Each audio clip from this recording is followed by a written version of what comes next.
Lição de número 7, dia 18 de maio de 2025. O tema da lição é Eu sou a ressurreição e a vida. O texto áureo está em João, que é o texto que nós estamos estudando, o Evangelho do Senhor Jesus segundo João. E desta vez nós iremos ver o texto áureo, que é o capítulo 11, o versículo 25, que diz assim: Disse-lhe Jesus, Eu sou a ressurreição e a vida. Quem crê em mim, ainda que esteja morto, viverá. Glória a Deus. Verdade prática.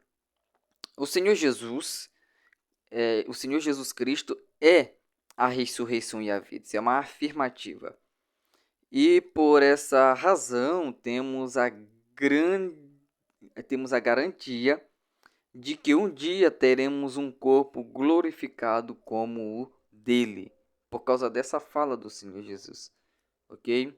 E também outros textos bíblicos, textos paulinos, por exemplo, vão nos dar a certeza dessa promessa, vão confirmar, melhor dizendo, essa promessa que já foi dita pelo Senhor Jesus Cristo. Então, hoje nós vamos estudar lição de número 7, está errado aqui o slide, é lição de número 7.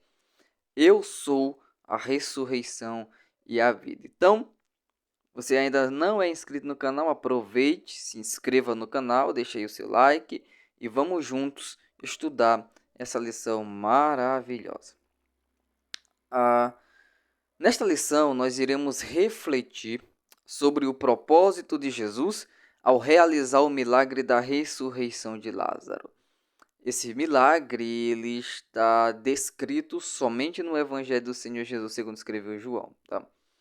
Iremos também nos aprofundar no diálogo entre Jesus e Marta sobre a ressurreição do seu irmão e, além disso, a partir do milagre de Lázaro, vamos examinar a doutrina fundamental da ressurreição do corpo, tal como é ensinada por Jesus e todo o Novo Testamento. Então, nós temos bastante coisa aqui para nós vermos, bastante coisa aqui para nós estudarmos. Mas como aqui é só um resumo, tá? É só um resumo, assim, uma pré-aula para você já estar por dentro da lição, você está conhecendo mais a lição.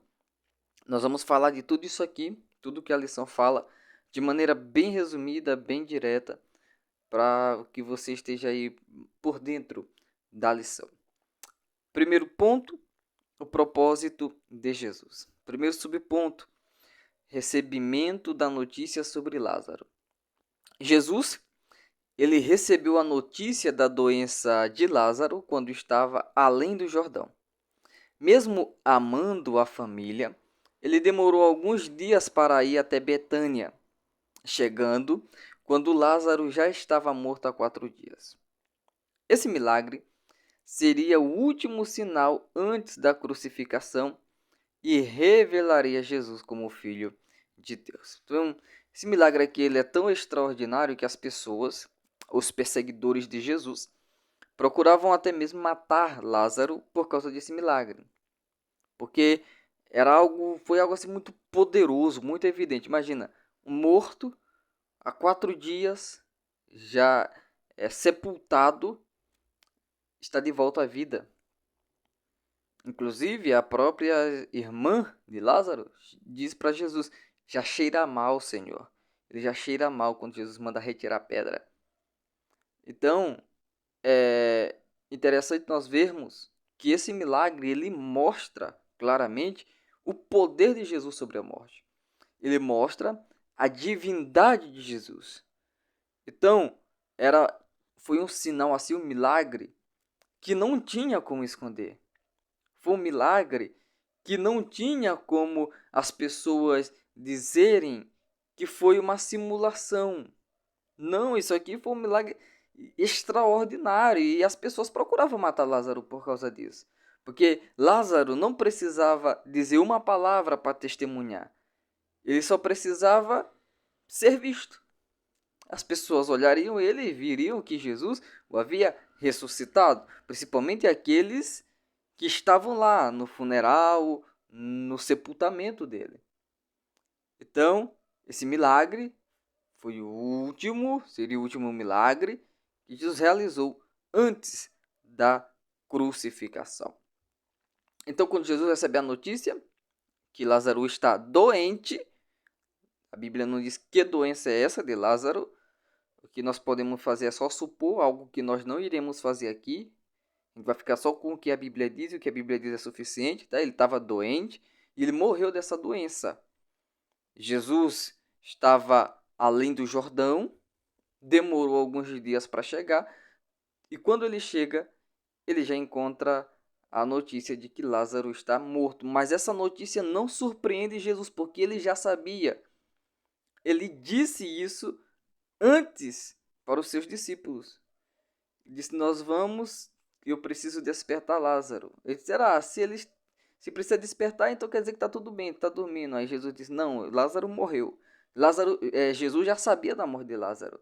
Então, desde o começo da narrativa, nós já podemos observar a natureza divina de Jesus. Não somente a divina, mas nesse relato, assim como também em todo o Novo Testamento, nós podemos perceber também a natureza humana de Jesus.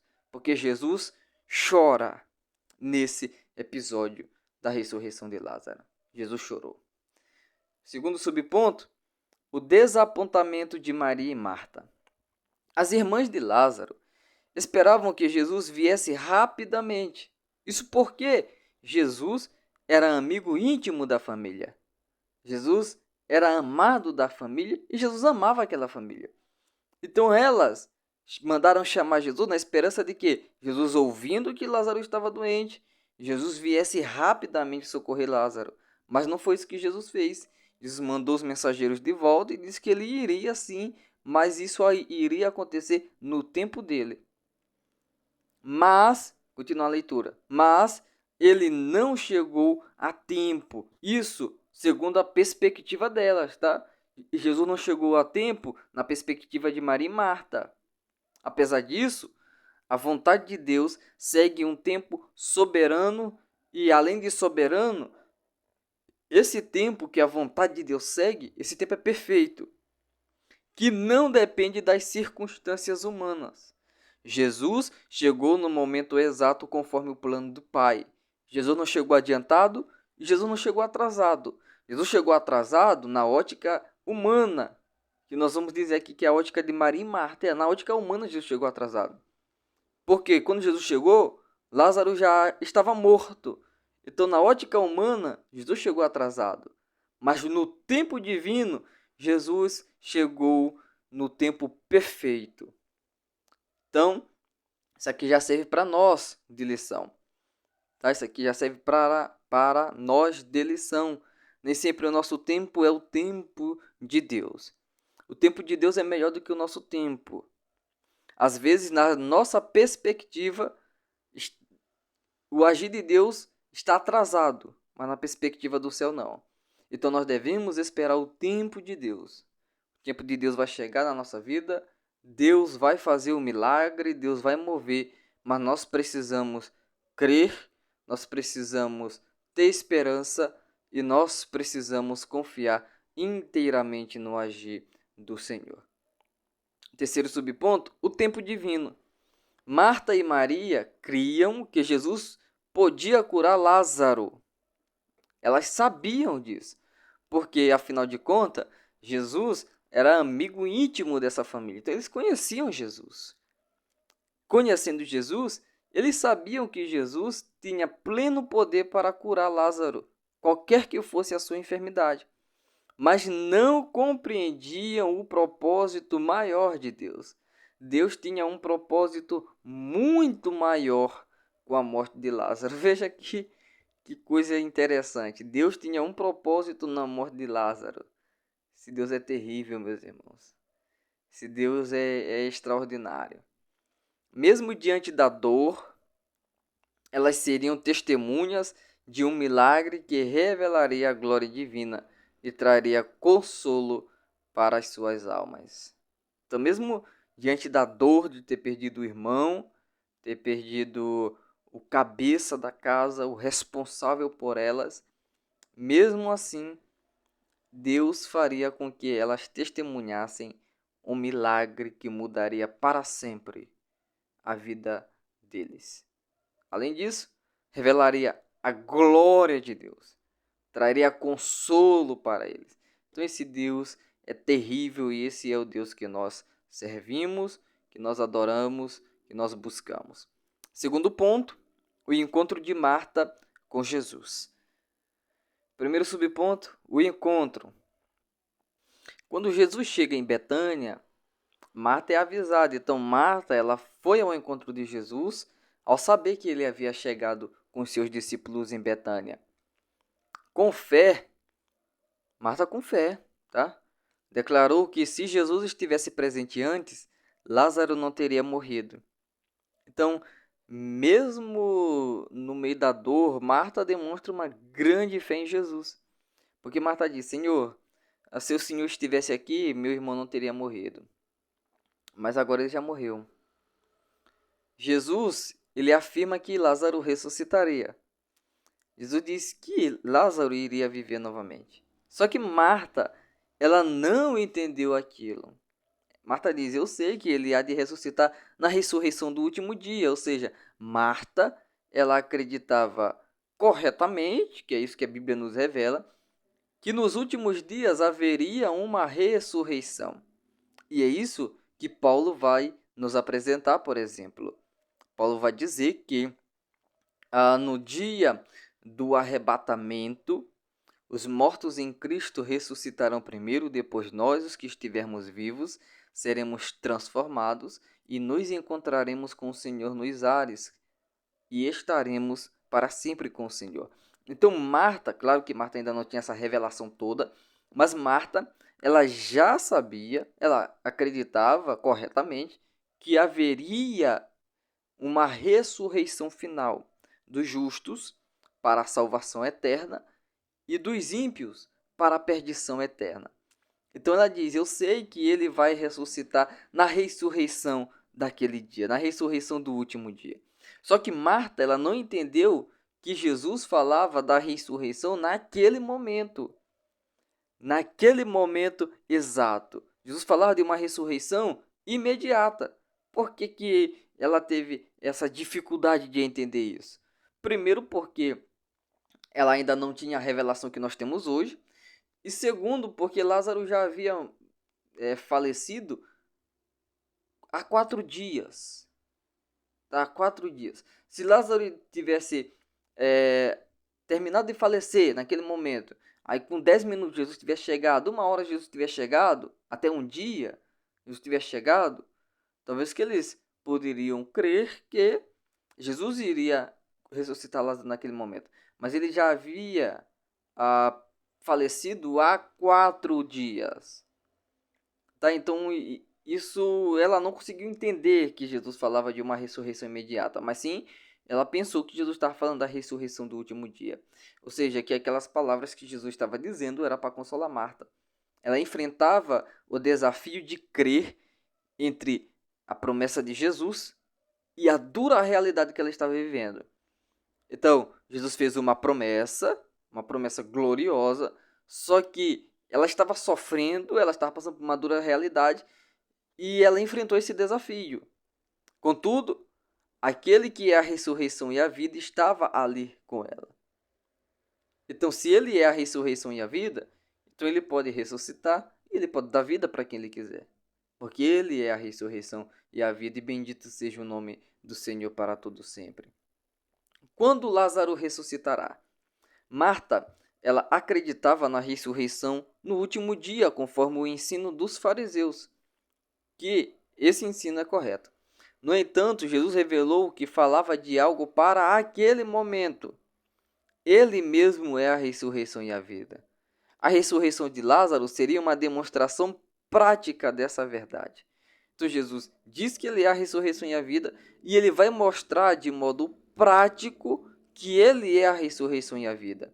Ele tem poder de ressuscitar quem ele quiser. Ele tem poder de dar a vida para quem ele quiser. E não é só esse momento que Jesus vai dizer que ele é a vida e que ele tem poder de dar vida. Por exemplo, se nós formos observar, nós vamos abrir o texto bíblico em João, capítulo 14, versículo 6. Lá Jesus também diz que ele é a vida. Jesus diz: ninguém vem ao Pai se não for por meio de mim. No capítulo 14, versículo 6. Mas antes dele dizer isso, ele diz: eu sou o caminho, a verdade e a vida. Então, não é somente nesse momento aqui da ressurreição de Lázaro, não é somente em João 14,6 que Jesus vai dizer que ele é a vida. Jesus vai dizer isso em vários outros textos. Mas aqui, Jesus vai dar uma demonstração prática que ele é a vida e que ele também é a ressurreição. Jesus tem poder de ressuscitar e Jesus tem poder de dar vida. Então, olha aqui. Eu não sei qual área da sua vida precisa de vida e eu não sei o que precisa ser ressuscitado na sua vida. Mas Jesus é aquele que tem poder de ressuscitar aquilo que já morreu na sua vida e ele tem poder de levar vida aonde não tem vida. Se a sua vida de oração está morrendo, Jesus tem poder de levar vida. Se a vida do seu casamento está morrendo, Jesus tem poder de levar vida ao seu casamento. Se a sua vida espiritual está morrendo, Jesus tem poder de levar vida para a sua vida espiritual. Então, em nome de Jesus, receba a vida que flui do Cristo que está vivo para todo sempre. Bendito seja Deus para todo sempre. A promessa de vida. Terceiro subponto. As palavras de Jesus revelam duas verdades. Primeiro, sua soberania sobre a vida e a morte. Então, Jesus é soberano sobre a vida e sobre a morte. Tá? A morte não pode impedir Jesus. Jesus dá vida para a quem ele quer. Jesus retira a vida de quem ele quer. E a segunda verdade é a promessa de vida abundante para aqueles que creem nele. A vida que Jesus tem para os seus servos, para os seus filhos, para aqueles que creem nele, é uma vida abundante. Cristo é a fonte de vida plena, tanto espiritual quanto física. Então, em Cristo, nós temos uma vida plena em todos os quesitos, em todas as áreas. Nossa vida é plena em Cristo. Plena fisicamente, plena espiritualmente, nossa vida é plena psicologicamente, nossa vida é plena emocionalmente. Em Cristo, nós temos fonte de vida plena. Então, que nós possamos nos agarrar a isso e viver plenamente em Cristo Jesus. Porque Jesus, ele é a vida. E aquele a quem ele dá vida com abundância. Bendito seja o nome do Senhor. Terceiro e último ponto, a doutrina bíblica da ressurreição do corpo. A ressurreição do corpo, primeiro subponto. Lázaro foi ressuscitado, mas Lázaro voltou a morrer. Diferente disso, a doutrina bíblica ensina que no fim dos tempos os justos ressuscitarão para nunca mais morrer. Por que Jesus é chamado a primícia dos que dormem, sendo que a Bíblia, por exemplo, vai citar muitos outros casos de ressurreição? Nós temos, por exemplo, a pessoa que caiu e tocou nos ossos de Eliseu e recebeu vida. Nós temos exemplo de Eliseu operando milagre de ressurreição já no Antigo Testamento, Elias operando milagre de ressurreição também no Antigo Testamento. Nós temos Jesus operando milagre de ressurreição. Não me falha, são 3 milagres de ressurreição que Jesus operou com esse aqui de Lázaro. Foi da filha, parece, não faz memória, foram 3. Se você não estou conseguindo me lembrar de outro aqui, mas se você souber, comente aqui nos comentários. Teve também Paulo, que operou também milagre de ressurreição. Teve também o apóstolo Pedro, que operou milagre de ressurreição. Então, nós temos aí alguns milagres de ressurreição na Bíblia. Esse aqui é o mais impressionante deles, porque esse aqui já estava há 4 dias morto, né? Muito bem. Então, por que a Bíblia vai dizer que Jesus é a primícia dos que dormem, sendo que antes dele, antes de Cristo, outras pessoas foram ressuscitadas, inclusive pelo próprio Jesus? A questão é que Jesus ressuscita ali para nunca mais morrer, tá? Jesus, ele ressuscita para nunca mais morrer. Então Jesus foi o primeiro, por isso que é primícia. Jesus foi o primeiro homem, tá? Porque Jesus, depois da encarnação, Jesus é plenamente homem, Jesus é plenamente Deus. Jesus foi o primeiro na história a ressuscitar para nunca mais morrer. Por isso que ele é a primícia. Então isso aí mostra para nós também, isso também mostra para nós que há uma esperança de nós ressuscitarmos em Cristo para nós nunca mais morrermos. E nessa ressurreição nós teremos um corpo glorificado. Então Paulo explica que os salvos receberão corpos glorificados no arrebatamento. Então veja, são duas questões interessantes. No arrebatamento da igreja, algumas pessoas crentes vão estar mortos, né? Essas pessoas que morreram em Cristo Jesus, o apóstolo Paulo diz que elas vão ressuscitar. E quando elas ressuscitar, Paulo diz assim, ressuscitarão primeiro. Por que primeiro? Porque haverá outra ressurreição. Haverão duas ressurreições, mas os mortos em Cristo, eles vão ressuscitar primeiro. Então eles ressuscitam, os mortos em Cristo ressuscitam. Eles recebem um novo corpo. E os que estão vivos, no momento da vinda do Senhor, também receberão um novo corpo. E assim, eles subirão para os céus e estarão para sempre com o Senhor. Já no juízo final, os ímpios vão ressuscitar. Só que o corpo que os ímpios irão ressuscitar não é um corpo glorioso como o corpo dos salvos. E eles não vão ressuscitar para a vida eterna. Eles vão ressuscitar para a condenação eterna. Então, essa aí é a doutrina da ressurreição do corpo. Os que morreram em Cristo ressuscitarão, receberão um corpo glorioso. E os que morreram sem Cristo também vão ressuscitar, com um corpo sem ter nenhum tipo de glória, e eles vão ressuscitar para a condenação eterna, enquanto o salvo em Cristo ressuscitará para a bem-aventurança eterna. Ok? Da morte para a vida. Jesus ensinou que quem crer nele nunca morrerá. Agora calma, isso aqui não é morte física. Isso aqui Jesus está falando de uma pessoa que jamais irá experimentar a morte espiritual. Para o crente, a morte física é apenas uma passagem para a vida eterna, marcada pela ressurreição do corpo em uma nova condição espiritual. Então veja bem, Jesus diz que aquele que crer nele nunca morrerá. E essa morte que Jesus fala é a morte espiritual. A morte espiritual, ela tem o primeiro estágio, que é aquele descrito em Romanos capítulo 3, versículo 23. Todos pecaram e destituídos estão da glória de Deus, ou seja, aquilo ali é a morte espiritual. E tem o segundo estágio da morte espiritual, que a Bíblia vai chamar em Apocalipse de segunda morte, que é uma separação eterna entre o homem e Deus, tá? E Jesus diz que aquele que crer nele não morrerá.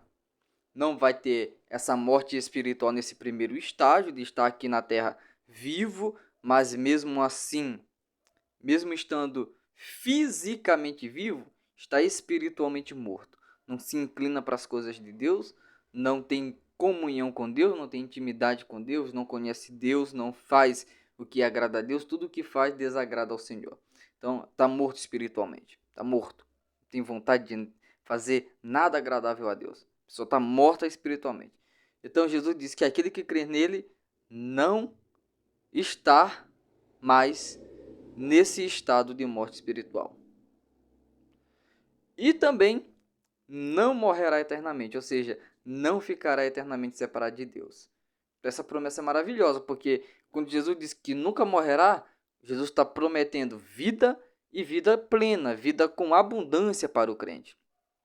E para nós que morremos fisicamente, a morte física é apenas uma passagem para a vida eterna, sabendo que aqueles que morreram em Cristo, nós que iremos morrer se Jesus não voltar antes e nós passarmos pela morte, iremos ressuscitar. Nós iremos ressuscitar. Então essa passagem, essa morte física, essa passagem para a vida eterna, ela será marcada pela ressurreição do corpo em uma nova condição de vida espiritual. Então Jesus promete para aqueles que o servem vida, não somente vida, Jesus promete vida com abundância, vida plena. E não somente isto, Jesus ainda tem uma promessa até para aqueles que morrem fisicamente e creem nele, que é a ressurreição. Então Jesus é a vida e a ressurreição. Terceiro e último subponto desse terceiro ponto, uma viva esperança. Jesus chorou por Lázaro, mostrando empatia diante da morte do seu amigo, porque Jesus amava muito Lázaro. Mas ao chamá-lo do túmulo, Jesus demonstrou seu poder sobre a morte e antecipou a promessa de que os salvos também ressuscitarão. Essa é a esperança viva dos que creem em Cristo. Essa é a nossa esperança viva. É por isso que nós temos uma esperança viva. Nossa esperança não é morta. Nossa esperança não é como a esperança do mundo, passageira, que não tem base, que não tem fundamento. Não. A nossa esperança está fundamentada em Cristo. A nossa esperança tem base em Cristo, na ressurreição de Cristo. Assim como Cristo ressuscitou dos mortos, aqueles que morreram em Cristo também ressuscitarão dos mortos. Assim como Cristo está vivo para todo sempre, aqueles que creem em Cristo também receberão o dom da vida eterna, a dádiva da vida eterna. Também viverão eternamente para Cristo, viverão eternamente para Deus. Então Jesus demonstra nesse episódio, como eu já havia falado antes, da ressurreição de Lázaro. Jesus demonstra tanto a sua humanidade, Jesus chora por Lázaro, quanto a sua divindade, a sua autoridade, a sua soberania, o seu poder sobre a morte e sobre a vida. Jesus dá vida para quem Ele quer. Jesus ressuscita quem Ele quer. E Ele já disse que aquele que crer nele, Ele vai ressuscitar e Ele vai dar vida e vida com abundância. Então isso aqui deve servir de alerta para que nós fiquemos firmes em Cristo Jesus. Conclusão. A mensagem de Jesus, conforme é apresentada nesta lição, tem o poder de mudar a nossa perspectiva em relação à vida e à morte. Ter Jesus como a ressurreição e a vida não só proporciona uma esperança para o futuro, mas também transforma o nosso presente de forma notável. Então, que nós possamos continuar firmes em Cristo, que nós possamos viver plenamente em Cristo, e se nós morrermos antes do Senhor Jesus voltar, que nós possamos ter sempre viva essa esperança no nosso coração de que Jesus ele é a ressurreição e a vida. E nós estaremos para sempre com o Senhor. Que Deus nos abençoe. Até a próxima, se Deus assim nos permitir.